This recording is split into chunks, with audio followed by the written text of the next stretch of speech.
Bonjour, Président Vassidiki, secrétaire général et administrateur délégué de la SCEDEAO.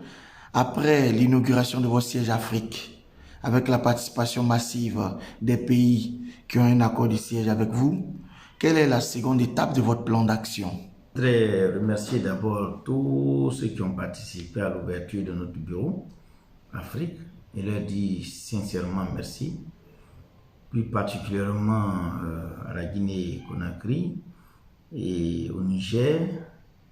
Et je voudrais dire aussi merci à toute l'administration, surtout le ministère de la Communication et la CEDEAO qui nous a fait l'honneur de participer à l'ouverture de ce bureau.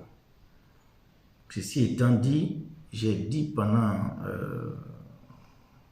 l'ouverture de notre bureau que le RCDAO a désormais 5 piliers sur lesquels il doit s'appuyer pour développer ses activités.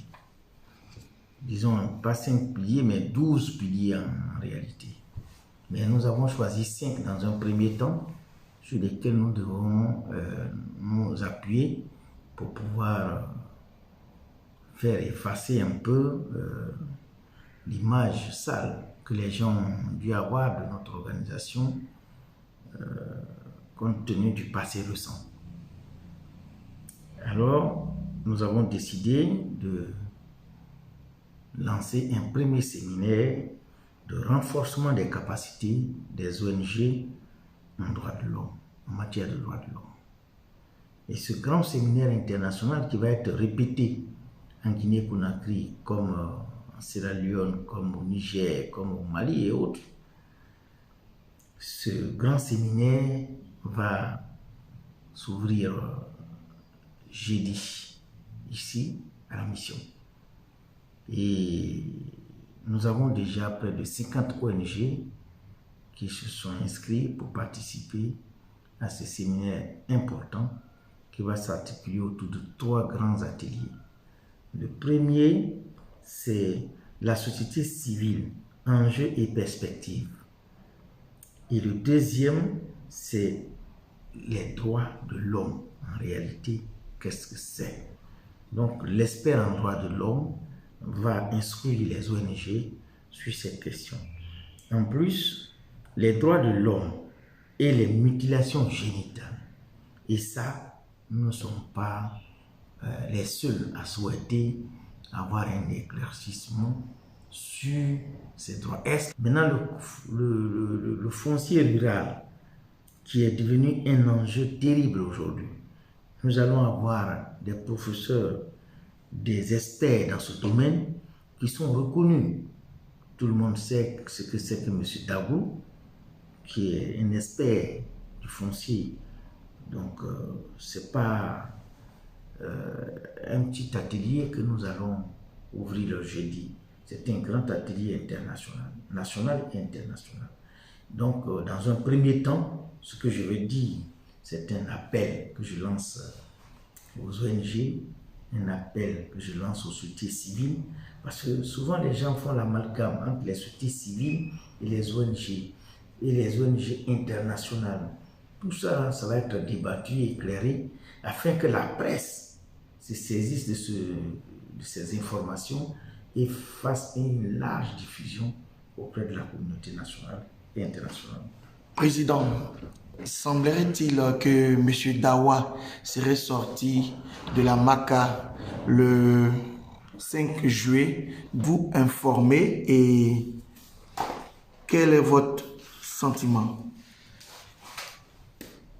Effectivement, j'ai eu l'information suite à ma plainte contre ce monsieur qui est un véritable individu dangereux, et pour lui-même et pour tous ceux qui l'entourent.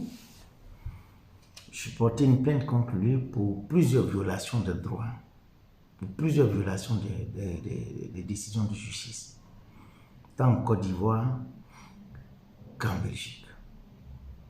De quoi s'agit-il en réalité? M. Dawa Dédi Vincent, qui a commencé le SCDAO sur le faux, continue toujours à fonctionner dans le faux. Or, malheureusement pour tous ceux qui mettent leur argent là-dedans, en faisant confiance à M. Dawa, ce monsieur n'a jamais sorti de l'argent pour mettre dans cette organisation.